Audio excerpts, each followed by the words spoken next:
My question is about that moment in time when we reach for a higher thought. I've been thinking What is a higher thought? Well, when you say reaching for a better thought. What is a better thought? A thought that makes you feel better.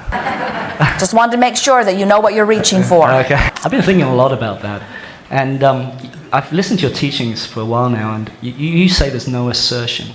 And maybe it's my understanding of assertion. And in that moment, it seems it's a very important time for us. And the decision that we make then seems to be an act of will to actually reach for something that's higher.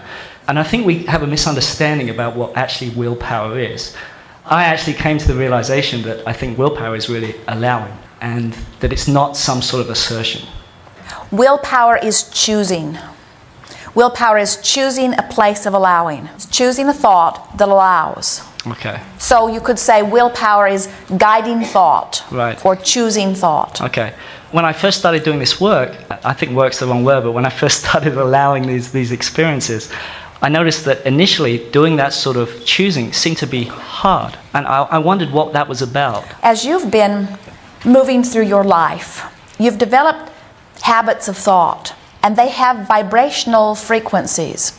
And as you choose them, you have a feeling response to them that is your emotional guidance system, but you've come to refer to that as your mood or attitude.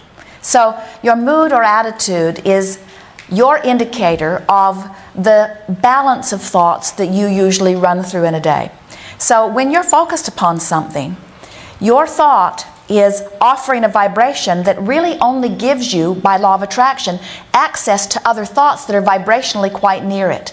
So your range of vibration is not the gamut all the way from truly disconnected to connected. It's rather a narrow range. So if you're in a sort of unpleasant mood, your range of vibration goes from feeling really frightened to feeling pretty rotten. In other words, that's not a very big range, but it doesn't go from agony to ecstasy. It's like the range on your radio dial or on your CB radio. It's the range that is the range. Right. And so as you stand here in this place where you're really focusing upon something in this moment that causes you to really feel strong negative emotion, and you say, oh, my guidance system is working, I'm feeling negative emotion, even in that awareness you have diffused the vibration a little bit. Absolutely.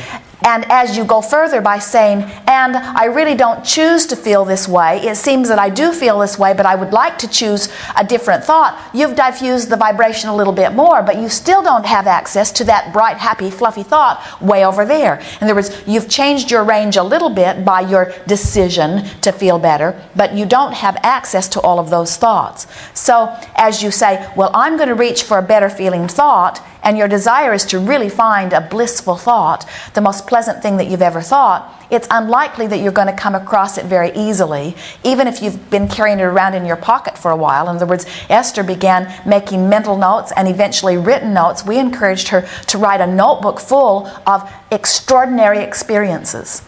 She had pages of experiences where she remembered feeling exaltation in the middle of them, and she thought, well, she would use those as her touchstone in order to feel better in times when she did not feel so good. But the funny thing about that is you can't even remember those times when you're in the middle of something else, not because you're bad, but because vibrationally you don't have access to it. Mm-hmm. So that's why we say, as you just reach for the best feeling thought you can find and hold it for as little as 17 seconds, then that better feeling thought becomes your mid-range thought, and then the horrible thought goes out of range and a little bit better feeling thought comes into range. And as you reach for that thought and hold it, and that thought and hold it, and that thought and hold it, before you know it, really within an hour or two, you can be in a whole different vibration. I understand that, but what I'm trying to get at is, what is that power that decides to reach for the feeling thought? What is that? Focus. It's the selfish desire, and we mean selfish in the most But that seems to be angelic like some of words. sort of assertion, though. No, it is your selfish desire to feel good. Okay. It's your guidance system surfacing. It's Okay. contrast working for you, because whenever you know what you don't want, you know more clearly what you do want. So when you're confused, you want clarity. When you're sick, you want wellness. When there isn't enough of something, you want more of it. In other words, it's this balance of the universe that causes the preference to be focused within you. But that, to me, seems to be the critical aspect of your teachings, is that in that moment you have that choice. I mean, it seems so critical to me. Give us more. Well, like that gentleman just now, he talked about he was living in this basement, and then he came and listened to you, and he suddenly changed something.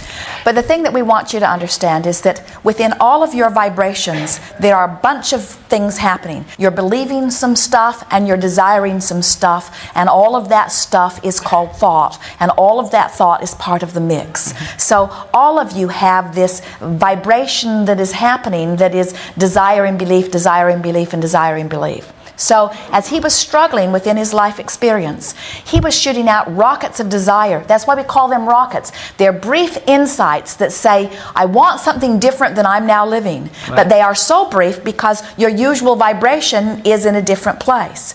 But once you launch the rocket, the asking has taken place and the source energy begins to answer. So what happened to him as he came to the gathering and as he sat here for hours like you are all doing today is that little by little we sort of soothed him into his connection. He became more connected, more believing in his own well-being, right. More trusting in well-being, more accepting the perfection of who he was, just for a little bit. And it was enough to make the difference that he allowed just a little more. And he was wise enough that he made the connection between what he wanted, how he felt, how he now felt, and what he allowed. And that's what we're talking about more today than anything. Mm-hmm. As we give endless stories about Jerry and Esther and the way life unfolds for them, the reason that we are offering the majority of the stories is because we want you to realize that it is in their recognizing of what is happening that the true allowing takes place. If you want something and you've forgotten that you've been asking for it, it's been so long since you articulated it, you've sort of given up on it, and then the universe begins to say, come this way, come this way, come this way. And even though sometimes you are following your bliss and going that way, you don't know why you're going that way. You're missing all of the delicious signposts along the way that are evidence of the success that is coming to you. But when you have just that morning talked about what you want and why you want it, and then the universe says, come this way, and you get the impulse and you follow it and you receive a little breakthrough, you can feel, I'm onto something, I'm sniffing it out, I can feel it happening. And that's when deliberate creation really becomes satisfying.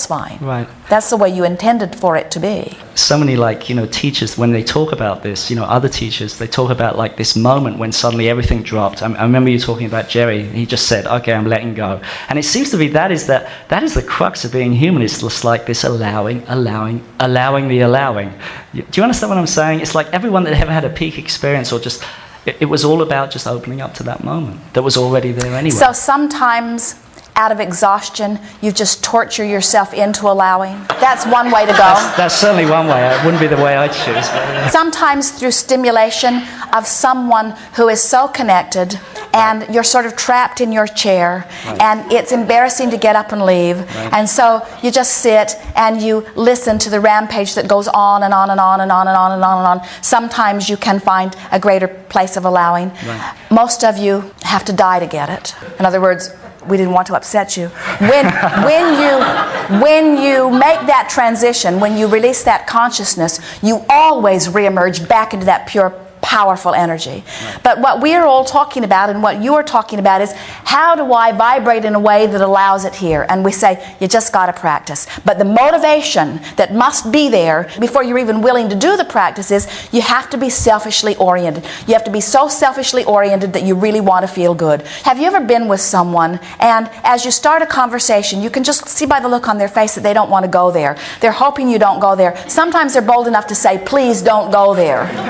Those are powerful teachers because what they're saying to you is, I've been there before, I didn't like it when I was there, let's not activate this and ruin this moment. So if we were standing in your physical shoes, that's the way we would approach this. We would begin to discover that just like there's food that pleases me and food that doesn't, and there's water temperature that pleases me and water temperature that doesn't, there are thoughts that please me more and thoughts that please me less. But it is not until you realize that you have control within this environment that you are willing to be the chooser. And that's why as we began expressing through Esther, we called this the science of deliberate creation because we wanted you to begin to recognize that you have the power to choose.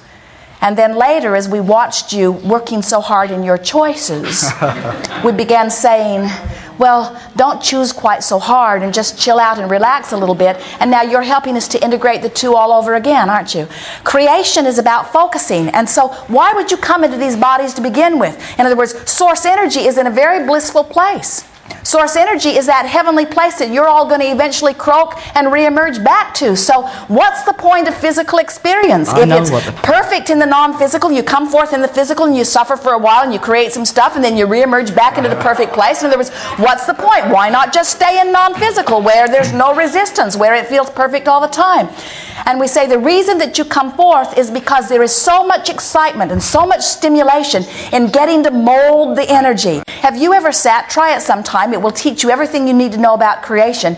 Get some really bright, gooey, colorful clay, lots of different colors, and put them in clumps on a table and invite 4 or 5 or 10 children in, and then have them all sit over there while you play with the clay. And say to them, I don't want you to play, I want you to watch me play. I am the creator of this stuff, you just sit over there. And they will be antsy, they would gather together in force and tie you up if they could, because they are wanting so much they cannot wait to get their hands in the clay. And that's the way you felt as you came forth into these physical experiences. You didn't say, oh, I'll go forth into a perfect environment. You said, I like this contrast that's going to cause me to focus. And you understood that the way you create is through the focusing, through the choosing. So it's through the choosing and feeling and choosing and feeling and choosing and feeling and choosing and feeling and choosing and feeling.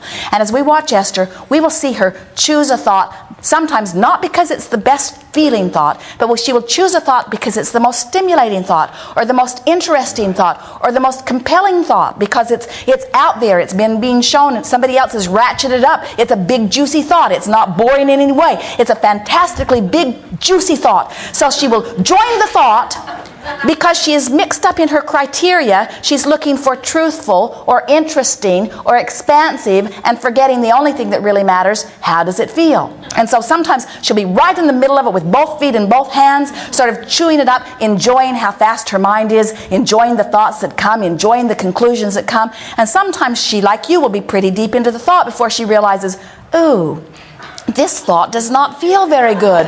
While it has been stimulating and interesting, I am not allowing life force to flow. I have chosen a thought that is so apart from the source that is really me that I'm withering away from my source. And then if she's withered too far, it's hard to find the thought that feels better. So that's the key, to be so aware of the way you feel that you are choosing your thoughts with one criteria and one criteria only. How does it feel? Because every thought, this is so good. Every thought has the potential of being that juicy, big, satisfying thought, because law of attraction says everything that you focus upon must become more. So that's why all genius is attention to a subject. That's all it is. Law of attraction makes the genius. It is you holding the focus that law of attraction works upon, you see. So is creating about choosing? Yes, it is. Is creating about thinking? Yes, it is. Is creating about thinking and feeling and thinking and feeling and thinking and feeling and thinking and feeling? Oh, that's the way we'd create. And so if we choose a little thought and we can't tell how it feels, it's so little. It's a puny little thought. And it's not about anything I've ever thought about before, so I don't have an opinion one way or another. So I'm thinking about that thought and I don't have no knee-jerk response, no gut feeling, nothing. It's just a thought. But I'll talk about it anyway because it's polite. And the people that I'm having dinner with want to talk about it, so we'll talk about it further. We'll talk about it further. We'll talk about it further. Before you know, it starts to pick up momentum. And then other people bring more into it, and other people bring more into it. Now I'm beginning to have a feeling response. I'm interested, I'm excited, I'm uplifted, or I'm not liking it, I'm discouraged. You can tell whether you are troubled by the thought as it amasses more energy, or whether it is life-giving. And that's why we say, as you begin to say, How does this thought feel? That's why the music called you. The music called you initially because it felt so very good. It was the tool through which you connected to source energy first, but not only first, but most. In other words, because it was the subject that you gave more attention to longer, you held yourself in a place of connection longer than any other subject, or maybe all other subjects put together in your life. And then when the music becomes a business, in other words, when the music becomes more than just the music, and there are those other things to focus upon, then some of those don't feel so good. In other words, in retrospect, you can see how it gave you life and how it took life from you.